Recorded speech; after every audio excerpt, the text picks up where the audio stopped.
तो मेरे प्यारे बच्चों, आज समाज कुछ ट्रिक द्वारा याद करेंगे। ये हाई स्कूल बोर्ड की परीक्षा में अक्सर पूछे जाते हैं और ट्रिक से ही आपको बहुविकल्प करने होंगे। तो बच्चों, पहला है अव्ययीभावी समास, अव्ययीभाव समास।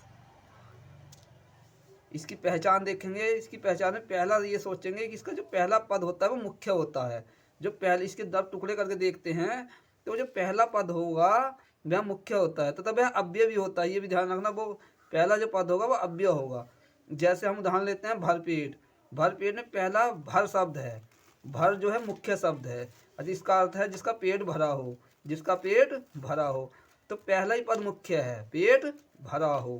भर भर माने भरा हो, तो पहला ही शब्द मुख्य होता है।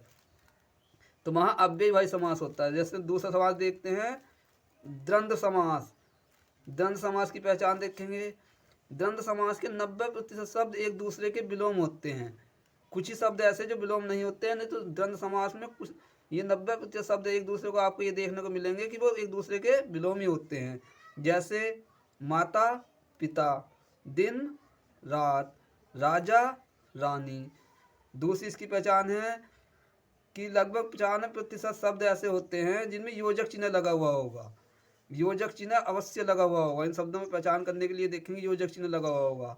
जैसे यश अपयश, माता पिता। 5% शब्द ऐसे होंगे जिनमें योजक चिन्ह नहीं होगा। 95% शब्द ऐसे होंगे जिनमें योजक चिन्ह का प्रयोग होता है। तो योजक चिन्ह से भी आप ये पहचान सकते हैं कि यह द्वंद्व समास है। नंबर 3 आता है द्विगु समास। द्विगु समास की क्या पहचान है, इसकी पहचान करेंगे। कैसे इसकी पहचान होगी? पहला पद संख्यावाचक होता है। अच्छा, पहला शब्द जो होता है वो संख्यावाचक अर्थात गिनती होती है। वह गिनती भी होगी तो वह गिनती भी अधिकांश शब्दों में संस्कृत की गिनती होंगी। जैसे तिर, अष्ट, चो, शस्त, नवम, दशम।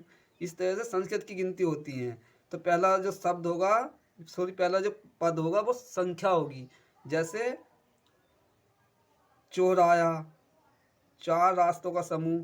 तिपाया, जिसमें 3 पाए हों। अष्टमुख, जिसके 8 मुख हों।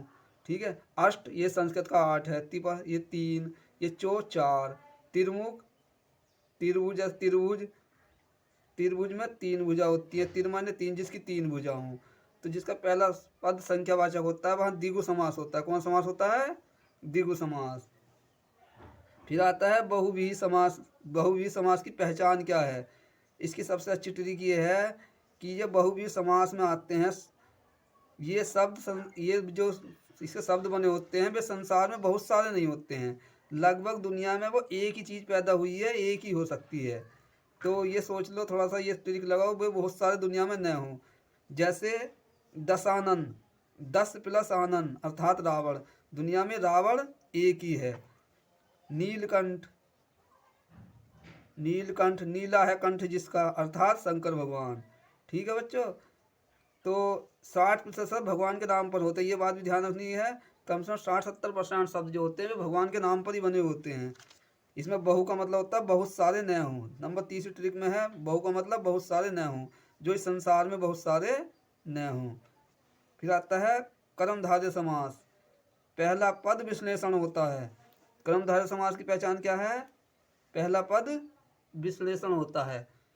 जैसे नील, ये कमल का विश्लेषण है। कमल कैसा है? नीला।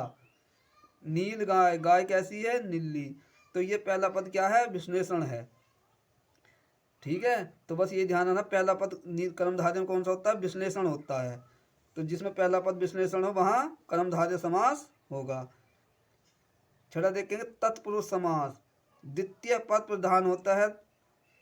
दूसरी विशेषता इसके पहला पद विशेषण, इसमें भी पहला पद विशेषण, इसमें पहला पद विशेषण होता है। द्वितीय पद प्रधान होता है। जैसे आप बीती, काना फूसी, जो आप पर बीत गई हो, जो आप पर बीती हो उसे आप बीती कहते हैं। काना फूसी, कान में फुसर फुसर करना, उसे काना फूसी कहते हैं। जो द्वितीय पद होता है वही मेन होता है। तत्पुरुष, अन्य पुरुष में दूसरा पद प्रधान होता है। पहला पद उसकी विशेषता बताता है। जैसे फुसर फुसर क्या में हुई? कान में फुसर फुसर में विशेषता बता दी। आप बीती, किस पर बीती? आप पर बीती।